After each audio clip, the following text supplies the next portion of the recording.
Hello, and thank you for joining me in what will hopefully be a fairly short video to help you discern what 1023 form you need to use to apply for 501(c)(3) status. This is Becky Abrams with Nonprofit Education Solutions. And, I put here on my title page, navigating what we wish was a less complicated decision. And sometimes it is, and you may realize that you didn't need this video, but sometimes it can be a little more complicated than others. So let's just dive right in.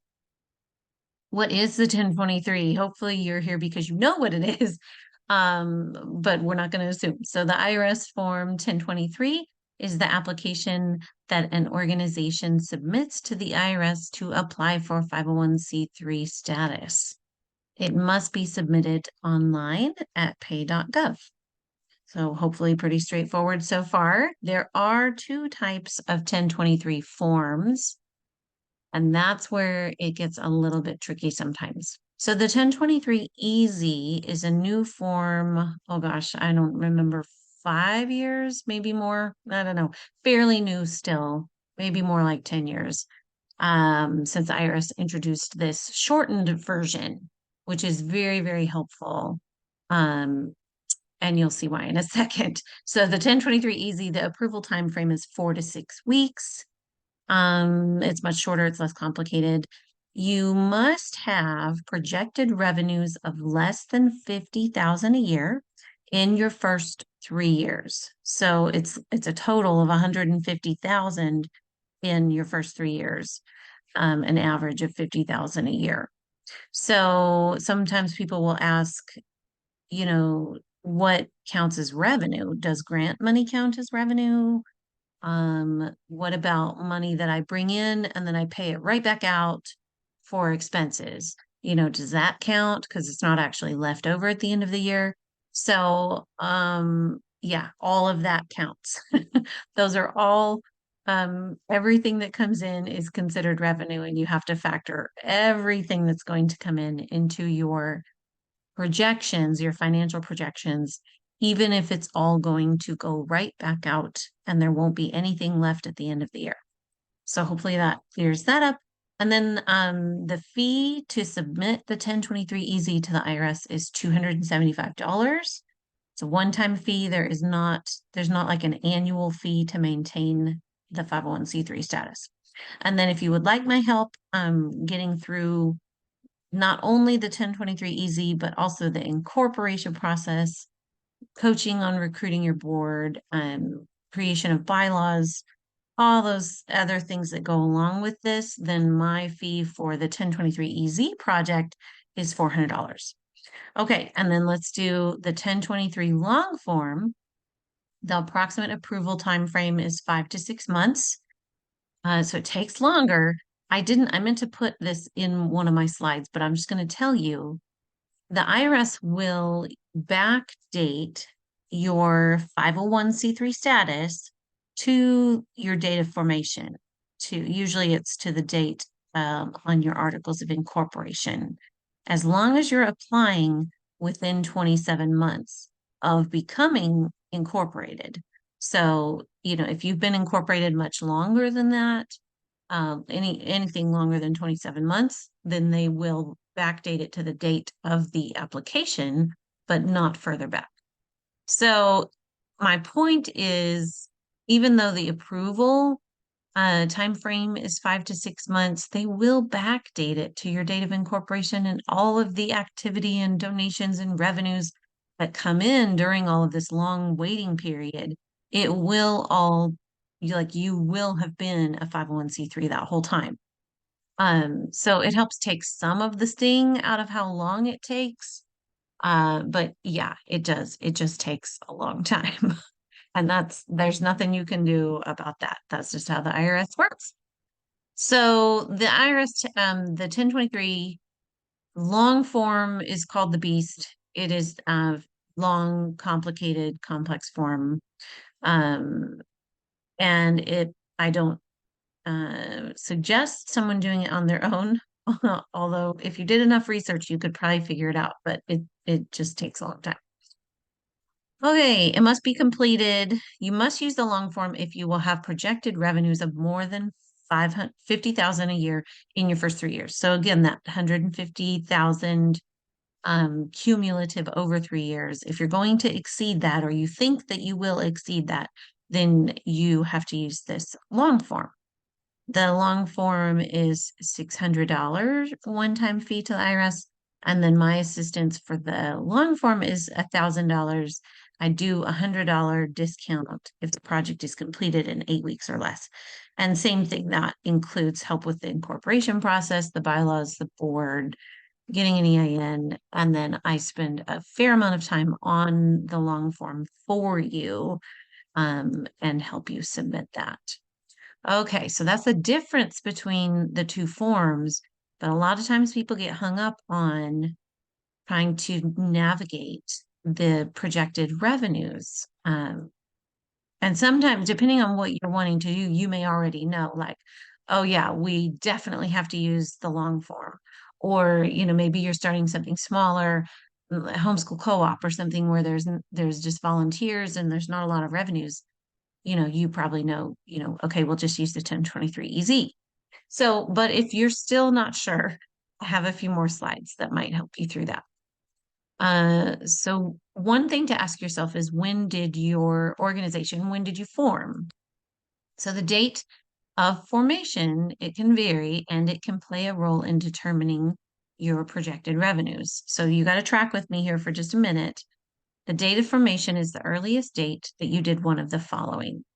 So the date you got an EIN could potentially be your earliest date. That would be your date of formation. The date that you filed, well, it's actually not the date you filed for incorporation, it's the date that your incorporation was approved with your state, which sometimes those are within a day or two. But if you're in Florida, it's not. It's like weeks apart. So it would be the date that you got approved as a nonprofit. And then another option might be, if you are not and you will not incorporate, you're not planning to incorporate in your state, then you would be what's considered an unincorporated association. And then if that's the case with you, your date of formation would be the date that you drafted bylaws, or maybe drafted articles of association. So that third one is considerably less common, but it does happen. A lot of the programs that we run, I don't recommend being an unincorporated association because you need a bank account most of the time. You need insurance, you need liability protection, all those things. You will need to be incorporated in your state as a nonprofit in order to do that. So that third one's a lot less common. So when did you form? So now we're going to move on with that in mind. One more thing before we put all this together, one more thing to consider is your fiscal year. Another factor in determining your financial projections is your chosen fiscal year. You can choose your fiscal year. Personally, in your personal taxes that you file with the IRS every year, you can't choose.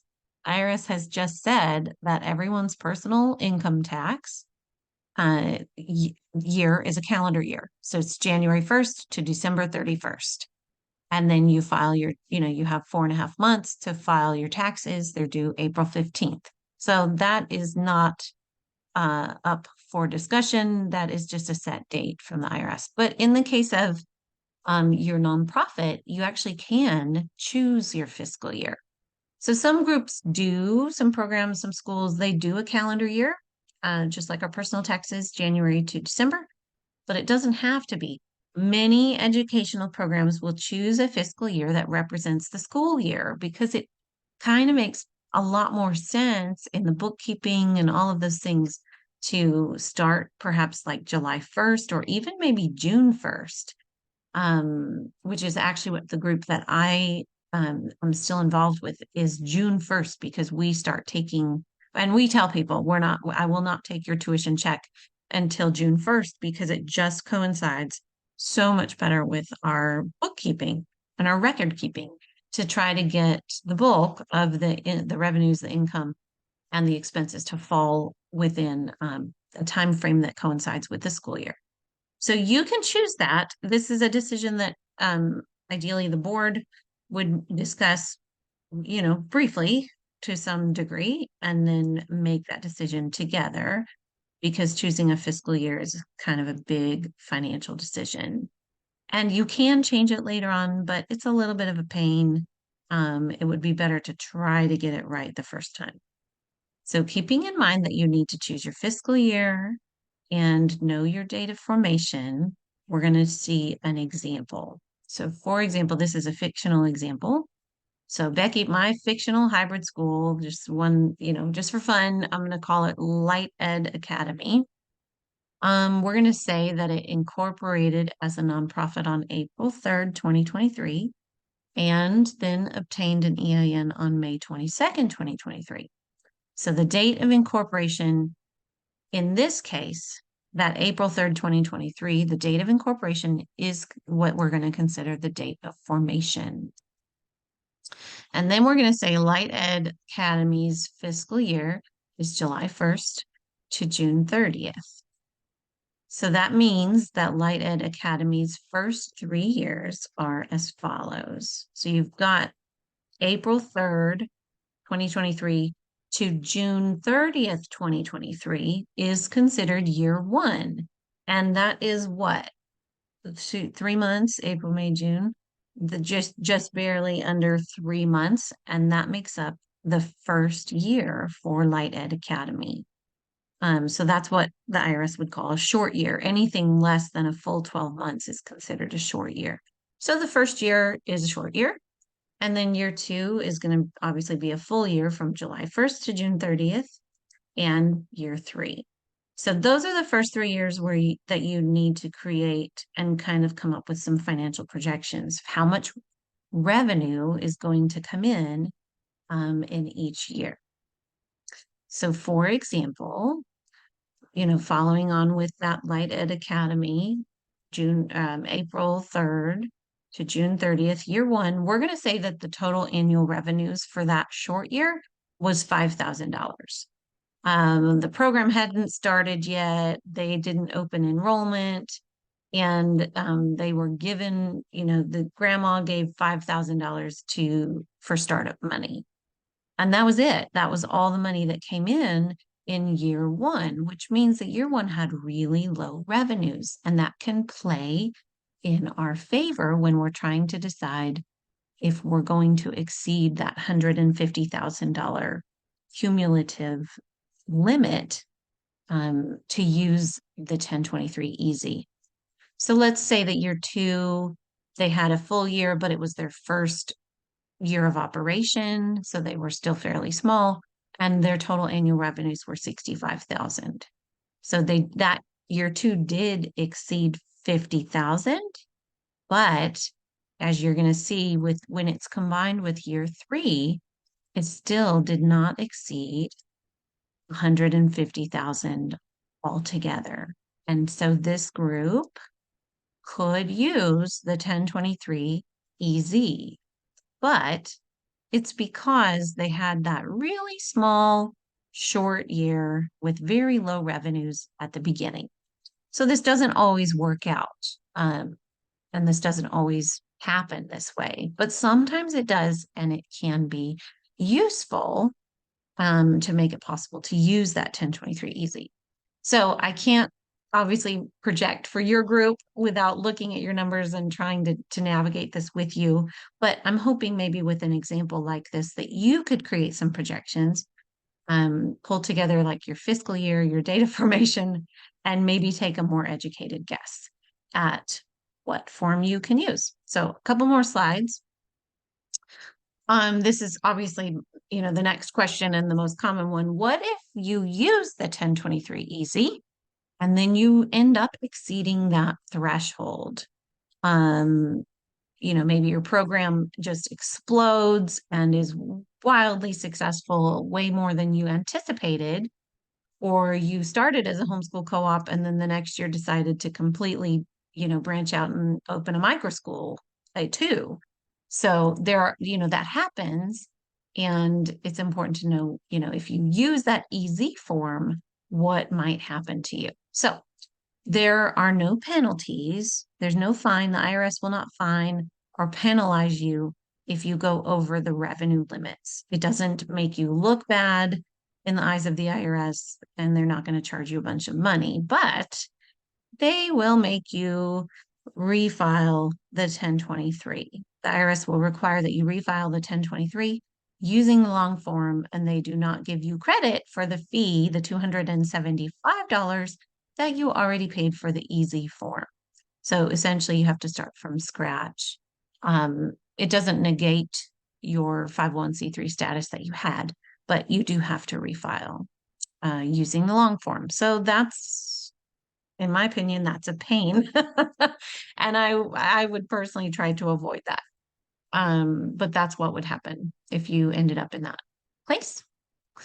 So some financial projection tools, because obviously you have to create some kind of a budget and get some numbers down on paper to try to figure out where you land in all this. Financial projections don't have to be extremely complex. I have some resources listed here and handout, yeah, I've got, oh, yeah, handouts and a webinar to guide you through creating budgets and projections. You're going to need to create a budget for your first year of operations anyways. Part of being and running a nonprofit is every year ideally before you start the new fiscal year, you have to have a budget and present it to the board. The board needs to discuss and approve it. So you're going to have to do this eventually. It might be as good as time as any to start now, but you got to do 3 years. So here is a QR code. I got to thinking, if you're not on your computer and you're on your phone, I have not figured out yet how to scan a QR code when I'm looking at it on my phone. How do you scan it with your phone when it's on your phone? So I made it's called a tiny URL that you could type in on your phone. Hopefully it's short enough that you could type it into your web browser. So that first one there is, there's a handout. It's a PDF, it's like 5 pages. The last few pages of the PDF have some examples of like a budget and give you some ideas for categories for those. These are both put together by Carol Top, who is my mentor and is such a blessing to people in this space. So I love referring people to her work. And this next one also is a webinar that she did. It's free, which is an amazing resource to just have available for free. I think it might be an hour and a half. But again, if you can buckle down and wrap your head around some of these things sooner, it might save you some headache later on. So the webinar is really, really helpful, but you can check out the handout. They actually do go together too. So there maybe are some tools that can help you in projecting your revenues. And here's my last slide. You may still be feeling like, okay, but which form should I choose? Okay, for some of you, the choice is pretty clear. For others, the choice is still unclear. I often have clients that have big dreams and they will opt to use the long form just so they don't have to worry about calculating the revenues and, maybe delaying the growth of their program because they don't want to exceed income limits. The thought of having to even worry about that hanging over their heads does not appeal to them. And they would rather, put in the a little bit of extra time and maybe the extra money into just filing the long form. So I have clients that do that. And then occasionally I'll have a client that will opt to use the short form, knowing that there's a chance that they might exceed the income limits because maybe they're kind of like on the borderline and they're not sure. And they'll still use the short form. And then they know that there's a chance they might have to address this again later on. So I don't personally recommend that approach because it's just a pain. And it is a pain to have that hanging over you. And it takes many, many years for it to come back and bite you and then have to redo it. And I just think it would be so nice to like get it done and move on from that. So if you're on the borderline and you think there's a chance you might exceed it, you don't know, then I would really consider just using the long form of. Ultimately, it's up to you and your board to make that decision. Um, and if you still have questions, then reach out to me and hopefully I can help you nail this down. So good luck. Talk to you later.